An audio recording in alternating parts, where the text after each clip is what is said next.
My name is Arthur Callahan. I'm 82 years old, though the mirror reflects a map of a much older, harder country.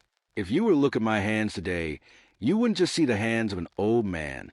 You would see thick, leathery hide, permanently curled inward like the heavy iron tongs I use to wrestle. The grease and the pulverized rock from the Permian Basin didn't just wash off at the end of shift. It seeped into the very grain of my skin, tattooed into my knuckles by 1,000 tiny cuts and smashed fingers. I don't wear my pain like a shiny metal pin to my chest for the world to applaud. I drag it behind me, a heavy, silent shadow that stretches long in the fading evening sun. They tell you hell is 7 levels down, buried somewhere deep near the core of the earth. That's a lie. Hell was perched right at the top of a drilling derrick in Texas, on a suffocating, windless night in July of 1992. As the flames tore the sky open, somewhere between the stench of melting steel and burning flesh, I asked God for only one thing: to live. My prayer was answered, but my best friend paid the tab in my place. For 30 years, every breath I've drawn has felt like a piece of shattered glass lodged deep in my lungs. Because when you survive, you are forced to live the life of the man you left behind. Before I tell you how the fire took everything I was, and how I crawled my way back from the absolute ash-covered bottom, subscribe to the channel. This isn't just a story. It's a testament to surviving life's hardest blows, a map through the dark for anyone who has ever felt the scorching heat of regret. Back in the early 90s, out on the sprawling, sun-baked plains of West Texas, we didn't think much about mortality. We were roughnecks. We were the wild, grease-stained kings of the dirt. Out there, the earth is just a massive, flat frying pan of red dust and mesquite bushes, baking under a relentless sky. But beneath our boots, miles down in the dark, lay the ancient, pressurized blood of the world. Black gold, crude. I remember the noise of it all. It's a sound that never really leaves your skull. The deafening, rhythmic thud of the massive mud pumps, the high-pitched squeal of the rotary table, and the heavy, metallic clank of the drill pipes slamming into the slips. We worked 12-hour shifts, sometimes 14, living on bad coffee, cheap chewing tobacco, and a kind of arrogant adrenaline that only young men who think they are bulletproof can muster. For $14 an hour, we firmly believed we had the world by the throat. We were dragging millions of dollars out of the prehistoric dark, convinced that our muscle and our sweat made us masters of the deep earth. Tommy was the best of us. He wasn't just my co-worker. Out on the rig floor, where a spinning chain could tear your arm out of its socket if you blinked at the wrong time, the man next to you is the only thing keeping you breathing. We were brothers forged in diesel fumes and danger.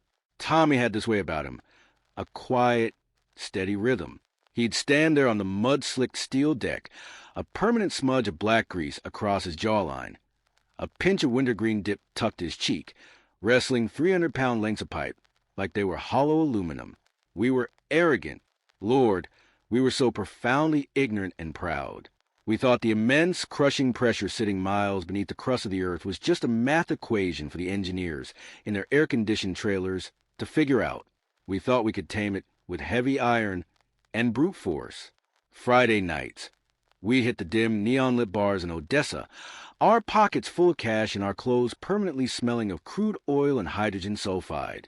We'd drink cheap whiskey and laugh loud, convinced that Monday morning would just be another day of us conquering the dirt. We never stopped to consider that the earth is alive, that it breathes, and that sometimes it resents the parasitic needles we drive into its spine.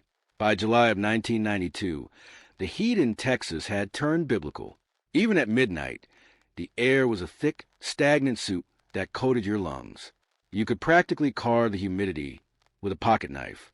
The massive steel structure of the derrick held the heat of the daytime sun, radiating a dull, invisible fire long after the stars came out. The metal was hot to the touch, and the sweat poured off us in rivers, stinging our eyes and turning the dirt on our faces to mud. We were exhausted, but we were invincible, or so we thought. We ignored the subtle warnings, the way the drilling mud occasionally bubbled up a little too aggressively, the slight, unusual vibrations trembling up through the iron floorboards into the soles of our boots. We just kept turning to the right, pushing deeper into the dark, blind to the catastrophic fury we were awakening. Back then, while we were sucking the blood out of the dirt, we thought nature was too dumb and too mute to take its revenge on us. We laughed. running up those steep steel stairs like we owned the sky. If we had known, taking over the shift that night, exactly where those stairs were actually leading us, we would never have taken that first step. It didn't start with an explosion. That's the first thing they get wrong in the movies. The movies always give you a warning, a dramatic buildup of music before the world ends. Out there on the rig, the end of the world begins with a subtle, almost polite cough in the belly of the earth. It was a little past 2 in the morning. The air was dead, hanging over the derrick like a heavy, suffocated wool blanket. We were tripping pipe, pulling thousands of feet of heavy steel out of the hole to change a worn-out drill bit. The rhythm of the work was hypnotic, a brutal ballet of chains, tongs, and swinging iron. Tommy was working the lead tongs, his face smeared with grease, his muscles working in that smooth, practiced motion that only comes from years of doing the exact same back-breaking labor. I was on the derrick board, looking down at the floodlit rig floor, the men looking like tiny oil-soaked ants dancing on a steel plate. Then the rhythm broke. I felt it before I heard it. A strange, low-frequency vibration shivering up the derrick legs, rattling the bolts, vibrating right through the thick soles of my steel-toed boots and into my teeth. Down on the floor, the heavy column of drilling mud, the thick, chemically treated clay we pumped down the hole to keep the pressure at bay, suddenly belched. It spilled over the bell nipple, a thick, ugly tide washing over the rotary table. We had taken a kick. The pressure down below was greater than the weight of the mud. We were pushing down on it. The earth was pushing back. The driller, a grizzled old bastard from Odessa, yelled something, his hands slamming toward the controls for the blowout preventer. But time, which had dragged his feet for hours, suddenly hit fast forward. The well didn't just kick, it violently exhaled. A geyser of drilling mud, rock, and ancient. Compressed gas shot up to the rotary table with the force of a freight train. The sound was unimaginable. It wasn't a roar. It was a physical blow to the head, a deafening, high-pitched scream of vaporized earth tearing through steel. It knocked men flat on their backs. The floodlights flickered and died as the gas cloud enveloped the rig floor, plunging us into a chaotic, screaming twilight. I scrambled down the ladder, my hands slipping on the slick, mud-covered rungs, my heart hammering a frantic rhythm against my ribs. I couldn't breathe. The air was suddenly displaced by hydrogen sulfide and methane, a toxic, suffocating fog that burned the back of my throat like battery acid. The noise was absolute. You couldn't hear yourself scream. You couldn't hear the man next to you begging for God. Then, somewhere in that invisible, churning chaos of gas and panic, a single spark found its moment. Maybe it was a rock striking the steel casing. Maybe it was a failing generator. It didn't matter. The ignition was instantaneous, a concussive shock wave that punched the breath out of my lungs. The world didn't catch fire. It became fire. The darkness was instantly eradicated by an aggressive, blinding orange. The temperature spiked from 100 degrees to 1,000 in a fraction of a second. The heat was a physical entity, a giant, invisible hand wrapping around my throat and squeezing. I felt my eyebrows and the hair on my arms singe and curl into ash before the flames even touched me. The heavy canvas of my coveralls baked against my skin. I hit the rig floor just as the structural integrity of the derrick began to fail under the impossible heat. Steel groaned a pathetic, dying sound, and through the blinding glare and the thick, black smoke, I saw him, Tommy. A heavy iron support beam, torn loose by the initial eruption, had collapsed. It lay across his legs, pinning him to the diamond-tread steel deck. The flames were licking a perimeter around him, crawling across the pools of spilled grease and crude. I crawled toward him, my knees sliding in the slick, burning mess. The heat was blinding, searing the moisture straight out of my eyeballs. I grabbed the edge of the beam. The iron was already baking. I heaved, putting every ounce of my back, my shoulders, my terror into lifting it. It didn't budge. I gripped it harder, feeling the thick leather of my work gloves beginning to smoke, the smell of burning cowhide mixing with the stench of melting plastic and sulfur. Beneath the gloves, I felt my skin blister, the meat of my palms cooking against the iron. I looked at his face. Tommy wasn't screaming. Maybe the concussion had deafened him. Maybe the shock had numbed him. But he looked at me. His hard hat was gone, his hair plastered to his forehead with mud and sweat. In his eyes, There was no panic, just a wide, desperate realization, a silent plea. The fire breathed out, a wave of superheated gas washing over us. The plastic rim of my hard hat began to droop, dripping down like hot wax onto my shoulder. The air was gone. My lungs were pulling in nothing but fire and ash. The primitive, lizard brain at the base of my skull screamed one single, overriding command: run. I tried again, screaming his name, but my voice was swallowed by the roar. My hands were failing. The pain in my flesh became absolute, tearing through the adrenaline.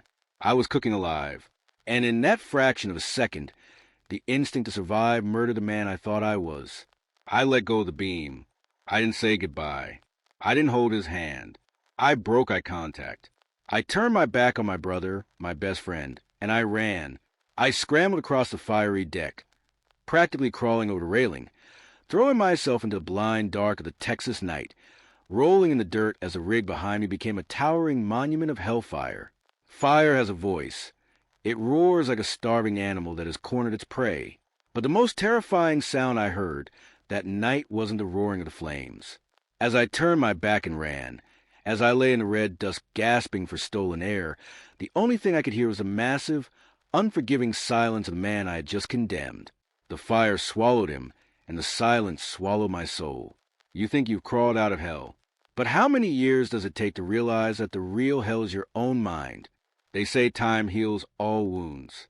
Whoever coined that phrase never had to smell their own flesh cooking over an open flame, and they certainly never had to live with the ghosts that follow. The doctors at the burn unit in San Antonio were miracle workers, or so the nurses told me. For 3 agonizing months, they scrubbed the dead, blackened tissue from my arms and back. They grafted skin from my thighs to my hands, wrapping me in sterile white gauze until I looked like a mummified corpse. I spent my days in a heavily air-conditioned room that smelled sharply of antiseptic and ozone, staring at a water-stained drop ceiling, listening to the rhythmic, indifferent beat of the heart monitors. But the physical pain, the excruciating, tearing sensation of new, tight skin stretching over healing muscle, that was the easy part. The human body is a resilient dumb machine. It instinctively knows how to knit itself back together. It's the soul that rots. And mine was rapidly becoming gangrenous. When I was finally discharged, the oil company executives were waiting, not with apologies, and certainly not with a sense of shared grief. They came with lawyers wearing custom-tailored suits that cost more than a roughneck makes in a grueling year. They sat me down in a sterile, fluorescent-lit conference room and pushed a heavy manila envelope across the mahogany table. Inside was a check. Hazard compensation, the lead lawyer called it, his voice completely devoid of emotion. A final settlement to help you get back on your feet. It was a staggering amount of money. It was enough to buy a sprawling ranch out in the Texas Hill Country, enough to never look at a rig again. But as I stared at the zeros printed on that crisp slip of paper, all I could see was Tommy's face, trapped under that baking iron beam. To the company, this was just an accounting error, an insurance write-off. To me, it was blood money. I took the check, folded it in half with my stiff, scarred hands, and shoved it deep into a rusted metal lockbox. I never cashed it. I couldn't. I knew with absolute, terrifying certainty that if I spent a single dime of that money, it meant I accepted the trade. It meant I agreed that my life was worth his death. I couldn't go back to Odessa. I couldn't walk into those neon-lit honky-tonks, smelling of stale beer and sawdust, and look the other guys in the eye. More importantly, I couldn't face Tommy's family. I couldn't be the living, breathing reminder of what they had lost. So I became a ghost. I threw a duffel bag into the back of my beat-up Ford F-150 and drove 3 hours south, deep into the desolate, unforgiving scrubland outside of Alpine, where the Chihuahuan Desert swallows the sky and the earth is nothing but cracked clay and limestone. I bought a rusted-out 1970s Airstream trailer off a desperate ranch hand for $500 and parked it miles off the main highway, completely surrounded by dead mesquite and silence. There was no running water, just a faulty gasoline generator that coughed black smoke and died half the time. It was a self-imposed solitary confinement, a prison cell of corrugated aluminum baking under the relentless Texas sun. The days out there were just a blurry, heat-stroked waiting room for the night. and the night was the enemy. Every time I closed my eyes, the temperature inside the trailer would seem to physically spike. I would smell it again, that distinct, sickening blend of vaporized crude oil, melting plastic hard hats, and burning meat. The phantom stench was so thick and real it coated the back of my tongue. I would jolt awake, drenched in a freezing sweat, my heart hammering against my ribs like a trapped, panicked bird, gasping for oxygen that felt entirely consumed by invisible flames. So, I made a conscious decision to stop sleeping, and to keep the exhaustion at bay, to drown the memories, I surrendered to the only anesthetic available in the middle of nowhere, cheap, bottom-shelf Kentucky bourbon. I drank until my blood felt like warm, heavy molasses, until the jagged edges of my memory blurred into a dull, manageable, and pathetic ache. The nights were agonizingly long. It was just me, the mournful howl of the desert wind rattling the thin aluminum walls of the airstream, and the amber glass bottle that was slowly, deliberately digging my grave. I would sit on a broken canvas lawn chair out in the dirt, staring at the empty, pitch-black horizon. If you are listening to this right now, and you've ever found yourself staring at the ceiling at 3 a.m., enveloped in that suffocating darkness, wondering how you were possibly going to survive tomorrow, hit that subscribe button. Because this story is about the fall. It's about the strength you never knew you had when the world has stripped you bare. Stay with me. There's a morning after the darkest night. I spent 5 years in that trailer. 5 years of letting the harsh desert and the liquor strip away whatever humanity I had left. My clothes hung off me like dirty rags on a scarecrow. My hands, which used to wrestle hundreds of pounds of iron without a second thought, now shook violently every morning until I poured that first desperate glass of poison. I stopped eating regular meals. I stopped caring. I became a feral animal, living purely on base instinct and a profound, consuming self-hatred. The desert is a perfect place for a man who wants to disappear. It doesn't judge you. It just slowly bakes you until you are nothing but dust. There was a small, cracked, water-spotted mirror bolted above the tiny tin sink in the airstream. I had avoided looking directly into it for years. But one morning, the generator was dead, the silence was deafening, and the whiskey bottle was completely, unforgivingly dry. The physical withdrawals were clawing at my nerves, sending sharp, electric jolts down my spine. I went to the sink to splash stagnant, lukewarm water on my face, and I finally looked up. I stared at the reflection in that jagged glass. I didn't see Arthur Callahan. I saw a hollowed-out shell, a wretched coward wrapped in grafted skin and misery. The eyes staring back at me were dead, sunken deep into a gaunt, unkempt skull. Every morning I looked in that mirror, I saw a killer. I hadn't pulled a trigger, no, but I had made a choice. I had chosen to run. I had chosen to live. And a man who is utterly disgusted by his own existence can only survive for so long before the rot reaches his heart. The answer to how to escape that bottomless pit didn't come from the end of a bottle. It was hidden in the visitor who, years later, drove up the dusty, unmarked path to my rusted trailer, knocked on my door, and spoke the exact words I thought I would never hear. The revelation in that cracked, water-spotted mirror was only the prologue. The universe, in its cruel and profound timing, rarely lets you wallow in epiphany without forcing your hand. It was less than an hour after I had stared down the hollowed-out ghost of Arthur Callahan that the silence of the Chihuahuan Desert was broken. It was a sound so foreign out there that at first I thought it was the wind playing tricks on my alcohol-starved brain. The slow, rhythmic crunch of rubber tires rolling over packed gravel and dead scrub brush. I stood in the doorway of the airstream, my hands trembling violently against the aluminum frame, the Texas sun already beating down like a hammer on an anvil, a plume of chalky white dust trailed behind a modest, faded blue sedan as it crawled down the miles of unmarked dirt road that served as my driveway. No one came out here. Not the mailman, not the law, not a stray dog. You had to have a map, a compass, and a specific intention to find this particular patch of nowhere.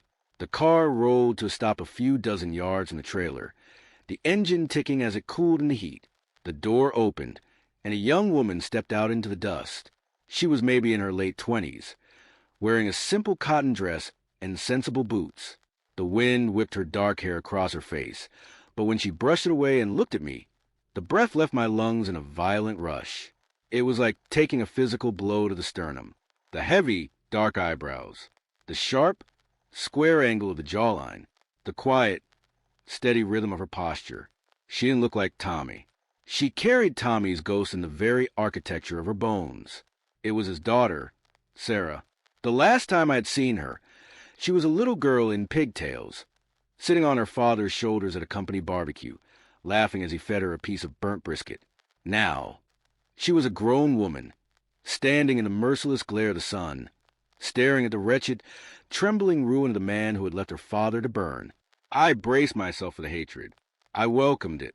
I wanted her to scream, to pick up a rock from the dirt and hurl at my head. I wanted her to spit in my face and curse my name to the burning sky. It would have been a relief. It would have been the punishment I believed I so deeply deserved. But she didn't scream. She didn't cry. She just walked slowly across the baked clay, stopping a few feet from the steps of my trailer. She looked at my shaking hands, the grafted, shiny skin of my forearms, the ragged clothes hanging off my emaciated frame. There was no disgust in her eyes, only a profound, heavy sorrow that made me want to crawl under the floorboards and die. "Mr. Callahan," she said. Her voice was soft, but it carried the same unwavering grit her father used to have when we were wrestling heavy iron on the rig floor. I tried to speak, to apologize, to beg for forgiveness I had no right to ask for, but my throat was a desert of sandpaper and ash. All that came out was a pathetic, dry rasp. She opened a small leather purse she had slung over her shoulder. She didn't reach for a weapon or a legal document. She reached in and pulled out a small, heavy object wrapped in a faded blue bandana.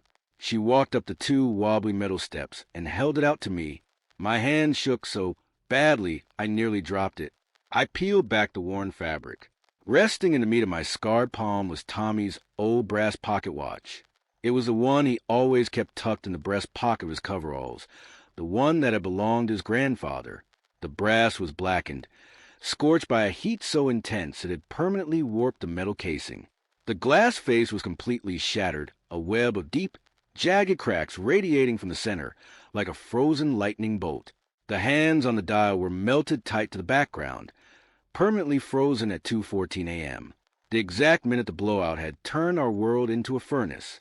"They found it in the ashes," she said quietly, her eyes dropping to the ruined timepiece in my ruined hand. "It took a long time to get it back from the company investigators. My mom kept it in a drawer for years. But I thought you should have it." I stared at the cracked glass, my chest heaving, the tears I had denied myself for half a decade finally threatening to break the dam. "Why?" I choked out, the word tasting like bile and rust. "Why would you give this to me?" "I left him, Sarah. I ran." She looked up, meeting my bloodshot eyes with a gaze so piercing it pinned me to the aluminum doorframe. "I know," she said, "and for a long time I hated you for it. But my father didn't die so you could crawl out here and drink yourself to death in a tin can, Mr. Callahan. If your life was bought with his, then the absolute least you can do is make it worth the price." She didn't wait for a response. She didn't offer a hug or a tearful goodbye. She turned, walked back to her dusty sedan, and drove away, leaving me standing alone in the suffocating heat, clutching a piece of scorched brass like it was a lifeline. I stood there for hours, long after the dust from her car had settled back into the earth. The silence of the desert rushed back in, but it felt different now. It wasn't empty anymore. It was heavy with judgment. I ran my calloused thumb over the shattered glass of the watch. In that jagged texture, I finally understood the magnitude of my cowardice. I had thought that punishing myself, starving myself, destroying my liver and my mind was a form of penance. I thought my suffering was a noble tribute to the man who died in my place. What a pathetic, arrogant delusion. My suffering wasn't a tribute. It was an insult. It was a lazy, self-indulgent escape from the agonizing responsibility of living. Tommy had paid the ultimate, unimaginable price for the oxygen I was currently wasting. By rotting away in the dark, by refusing to look at the sun, I was spitting on his sacrifice. I was telling the universe that the life he gave me wasn't worth the effort to maintain. Pain is easy. Wallowing in misery is the path of least resistance. It requires no courage to let the darkness consume you. The real challenge, the terrifying, backbreaking labor of being human, is taking that unbearable agony, packing it onto your shoulders, and forcing yourself to stand up straight and walk forward. Rising from the ashes, that's a fancy lie written in cheap novels. Only soot and choking dirt come from ashes. To rebuild, you must first get your own hands dirty, digging your bleeding fingernails into mud, and carve the raw stone yourself. What I had to build out there in the merciless Texas sun wasn't a physical house. It was a shattered, cowardly soul. But looking at my trembling hands and the empty whiskey bottles littering the dirt, where in God's name was I supposed to begin? Quitting the bottle isn't a cinematic montage of grim determination and eventual triumph. It is a violent, humiliating exorcism. It is a war waged entirely in the dark, against an enemy that knows exactly where every single one of your weak points is buried. The morning after Sarah drove away, leaving nothing but that scorched brass pocket watch and a crater in my conscience, I took the 3 remaining bottles of cheap Kentucky bourbon and carried them out into the blinding midday sun. My hands were shaking so severely I could barely grip the glass necks. I didn't smash them. That would have been too dramatic, too satisfying. Instead, I unscrewed the caps and poured the amber liquid directly onto the parched, cracked earth. The desert drank it instantly, leaving behind nothing but a dark, wet stain and the sickly sweet smell of fermented corn. It felt like bleeding myself dry. The first 72 hours were an unadulterated descent into madness. The delirium tremens hit me like a runaway freight train. The walls of the airstream seemed to shrink, the corrugated aluminum pressing in on my chest, until I was gasping for thin, dusty air. My body, which had relied on the alcohol to numb the firing synapses of my damaged nervous system, completely short-circuited. I spent 3 days curled in a fetal position on a sweat-soaked, sour-smelling mattress, my teeth chattering loud enough to echo in the tiny trailer, while my skin burned with phantom fever. The ghost came back, screaming. Whenever I managed to close my bloodshot eyes for more than a minute, the temperature in the room would spike. I was back on the rig. I could smell the sulfur. I could hear the catastrophic groan of the steel derrick giving way. But this time, when the flames licked up the walls of my trailer, I didn't have the luxury of passing out. I had to stay awake and burn. The only thing that kept my mind tethered to reality, the only anchor in that ocean of hallucinatory terror, was Tommy's watch. I gripped in my right hand so tightly that the jagged edges of the broken glass cut into my grafted palm, drawing fresh blood. I needed that physical pain to remind me that I was still in the desert, that the fire was in the past, and that I had a debt to pay. When the violent shakes finally subsided to a manageable tremor, I knew there was a piece of logistical business I had to handle before I could even attempt to salvage my soul. I dug the rusted metal lockbox out from under the bed. Inside was a settlement check from the oil company. It was 5 years old, yellowing around the edges, but still valid, still heavy with the weight of blood. I drove the 30 miles into Alpine. Walking into the sterile, heavily air-conditioned lobby of the local bank felt like stepping onto an alien planet. I smelled like stale sweat, engine oil, and half a decade of unwashed oppression. The young teller behind the thick plexiglass blinked nervously when I slid the massive, 6-figure check across the marble counter. I need to transfer this, I told her, my voice cracking like dry timber. All of it, into an anonymous trust fund.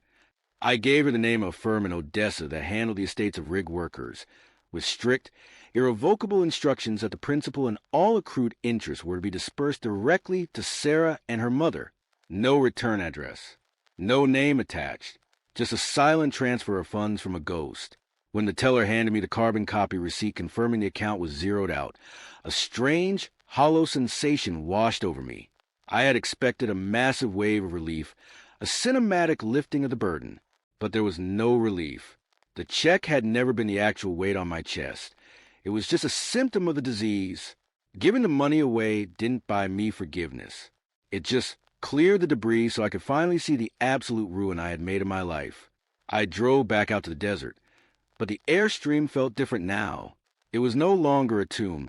It was a waiting room, and I was done waiting. I needed to move. I needed to exhaust the physical vessel so thoroughly that the mind had no energy left to torture itself. I started driving my beat-up Ford up into the foothills, scouring abandoned ranches and forgotten homesteads for reclaimed lumber. I found collapsed barns and rotting fences, structures that had surrendered to the brutal Texas weathered decades ago. I bought cheap, rusted hand tools from pawn shops, crosscut saws, block planes, heavy iron hammers, and coarse sandpaper. I dragged that discarded, weatherwood back to my patch of dirt. The labor was agonizing. My hands, encased in their tight gloves of grafted, shiny skin, protested every movement. Pulling 100-year-old, rusted square nails out of petrified oak beams tore blisters across my palms that bled into the dirt. But I didn't stop. I welcomed the sting of the splinters and the deep, muscular ache in my shoulders. I began to build. Nothing grand. No houses or cathedrals. Just simple, sturdy things. Heavy workbenches, thick oak chairs, solid cedar chests. I learned the rhythm of the hand plane, pushing the sharp steel blade across the scarred surface of a piece of timber. You don't throw a piece of wood away just because the outside is weathered, gray, and beaten by the elements. If you take the time, if you apply enough friction and sweat, you can shave away the rot. And underneath all that ugliness, you find the tight, beautiful, unyielding grain of the heartwood. It has endured. I spent the next 2 decades in a cloud of sawdust and linseed oil. The smell of cut pine and cedar slowly evicted the phantom stench of burning crude oil from my sinuses. The deafening silence of the desert was replaced by the steady, meditative ahh of sandpaper against grain and the sharp, decisive crack of a hammer driving a nail home. I worked from before the sun crested the horizon until my vision blurred in the twilight. I pushed my body to the absolute brink of failure every single day, so that when I finally collapsed onto my cot at night, I was pulled instantly into a dreamless, heavy void. I didn't miraculously heal. I want to be very clear about that. The guilt didn't vanish into dry air. I still thought of Tommy every time I struck a match or heard a sudden, loud noise, but the nature of the burden changed. I was no longer dragging it behind me in the mud, crying about the weight. I had picked it up. I had strapped it securely to my back, and I had learned how to walk with it. I used the memory of his sacrifice not as an excuse to die, but as the rigid scaffolding I needed to stay upright. You learn that forgiveness isn't a destination you arrive at. It's a daily, back-breaking practice. Wounds never fully close. You just get used to the ache. As I approached my 80s, the sawdust in my hair turning to permanent silver, I thought life was finally done with me. I believed I had paid my dues in sweat and isolation. But I didn't expect that last silent message, sent to me years later, from the man I had left in the flames that night. That last, silent message didn't come wrapped in thunder, and it didn't arrive with the jarring ring of a telephone in the dead of night. It came in a thin, ordinary white envelope, delivered to a rusted metal mailbox out on the edge of County Road 9, nearly 15 years after Sarah had stood in the dirt and handed me her father's shattered watch. My hands, though steady enough by then to carve a dovetail joint out of hard oak, still trembled slightly as I tore the paper open. Inside was a single, glossy photograph and a handwritten note on a piece of heavy cardstock. The picture was a newborn boy, wrapped tightly in a hospital blanket, his small face scrunched up in that angry, beautiful defiance of new life. I turned the photograph over. In Sarah's neat, deliberate handwriting, there was only one sentence. Meet Thomas Arthur. He has his grandfather's chin. I must have stared at those 2 names. Thomas Arthur, bound together in ink, bound together in blood and breath, for hours. The air in the Texas desert was completely still. That was the message. It wasn't absolution and it wasn't a pardon. It was a receipt. It was the universe telling me that the debt had been recognized. The sacrifice in the flames of 92 wasn't a dead end. It was a bridge. Tommy had burned so I could walk across it, and because I had finally chosen to walk instead of rot, his legacy was continuing. I sat down on the dirt by my mailbox, an old, scarred carpenter weeping quietly into the dust, and for the first time since the blowout, the tears didn't feel like acid. They felt like rain. I am 82 years old now. I spend my evenings out here on a wide, wrap-around wooden porch I built with my own hands. The wood beneath my boots is Texas cedar. I planed every single plank myself, shaving away the rough, weather-beaten exterior until I found the tight, unyielding grain underneath. It smells like earth and survival. I sit in a heavy oak rocking chair, listening to the rhythmic, hypnotic creak of the wood joints, watching the day slowly bleed out over the Permian Basin. My body is a road map of a violent, unforgiving geography. The joints of my knees and shoulders grind like ungreased gears, protesting the miles of heavy iron and rough timber they've had to carry. The grafted skin on my forearms is thinned out, taking on a shiny, translucent quality, like old parchment stretched too tight over the bone. I am tired. It is a deep, marrow-deep exhaustion that sleep no longer cures. But it is an honest fatigue. It is the fatigue of a man who has paid his rent to the earth. I look out at the western horizon as the sun begins its final dip. It paints the sprawling Texas plains in a brilliant, consuming orange. 30 years ago, that color would have sent me into a blind panic. It would have triggered the smell of melting plastic and the deafening roar of ignited methane. I used to physically hide from the sunset, drawing the blinds of my Airstream, terrified of the shadows it cast. But tonight, the orange isn't a hungry predator. It is just light. It is warm, quiet, and peaceful. I watch the modern world spin on from my quiet corner of the dirt, and I see a generation of people desperately trying to outrun their own shadows. You look at these screens, you swallow these pills, you chase these fleeting artificial comforts because you are terrified of the dark. You treat pain like it is an infection that needs to be instantly eradicated. You want the reward of a well-lived life without putting your hands on the anvil. You think suffering is a malfunction of the universe. It isn't. Suffering is the forge. Surviving a tragedy doesn't make you special. It doesn't entitle you to a lifetime of pity or a permanent excuse to be a miserable coward. Surviving is a heavy, brutal assignment. When someone else pays the toll for your existence, you do not have the right to waste it. You do not have the right to look at the sky and complain about the rain when the man who saved you will never feel a drop of water on his face again. You put your boots on, you carry the ghost on your back, and you go to work. Tommy's scorched brass watch sits on the small table next to my rocking chair. I never had the glass replaced. I never had the hands pried away from 2:14 a.m. It doesn't tell the time anymore. It tells the truth. It reminds me that every single second I have lived past that exact minute has been stolen, borrowed, and paid for in blood. The air is cooling down now. The harsh, biting heat of the day is surrendering to the evening breeze, rustling the dry leaves of the mesquite bushes. The ghosts don't scream anymore. They just sit quietly beside me on the porch. You young folks think time is endless, that every mistake comes with a built-in eraser. It doesn't. Some pages are violently torn out. Some words catch fire and burn to ash. If you are alive, there's a heavy price tag attached to your breath. That price is living out the days that others couldn't, doing it with absolute honor, and giving those unlived days the respect they demand. The sun is setting, and for the first time in 30 years, I am not afraid of the dark. If my journey reminded you of the scars that made you who you are, share this video, subscribe, and leave a piece of your own survival story in the comments. Time is a strict teacher. I'll see you in the next story.